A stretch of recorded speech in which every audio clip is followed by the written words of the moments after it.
آج 14 روز بعد شیخ رشید احمد صاحب کو انسداد دہشت گردی کی عدالت میں پیش کیا گیا۔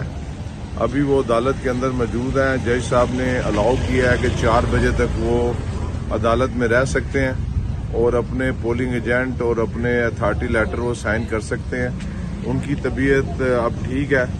آج سپرنٹینڈنٹ جیل بھی پیش ہوئے تھے۔ جج صاحب نے کہا کہ شیخ رشید صاحب کی جو جیل کے اندر سہولیات ہیں اس کے متعلق پوچھا گیا ہے اور انہوں نے بلکہ سرزنش بھی کی ہے کہ اگر آپ یہ کون سی سہولت ہے کہ اگر آپ ایک کمرے میں آپ ہی کو 4 دن کے لیے بند کر دیا جائے تو 4 دن بعد آپ کا کیا حال ہوگا۔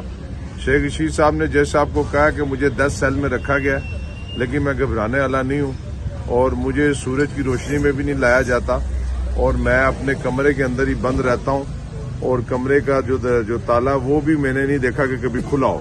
بہرحال پنڈی کی عوام کے لیے ان کا یہ پیغام ہے کہ میں کھڑا ہوں، ڈٹا ہوں، خون کے آخری قطرے تک یہ جنگ لڑوں گا۔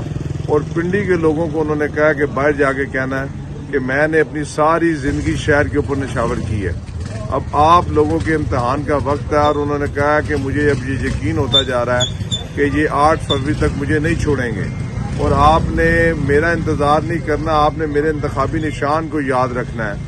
قلم دوات انہوں نے کہا میرا انتخابی نشان ہے 56 اور 57 میں پنڈی کی عوام سے انہوں نے درخواست کی ہے کہ آپ برائے مہربانی اپنے گھروں سے نکلیں اور میں عمر کے اس حصے میں جو تکالیف کاٹ رہا ہوں تو اس شہر کے لیے کاٹ رہا ہوں۔ اور وہ کہتے ہیں کہ یہ ووٹ جو ہے قرض ہے اور فرض کی صورت میں آپ نے 8 فروری کو اپنے گھروں سے نکلنا ہے اور شیخ رشید احمد صاحب کے انتخابی نشان 56 اور 57 پہ اس کے اوپر مہر لگانی ہے۔ انشاءاللہ تعالی اللہ نے چاہ نبی کے صدقے شیخ رشید احمد صاحب کو ضمانتیں بھی ملیں گی، وہ عدالتوں سے باہر بھی آئیں گے، جیل سے بھی باہر آئیں گے اور سرخرو ہوں گے۔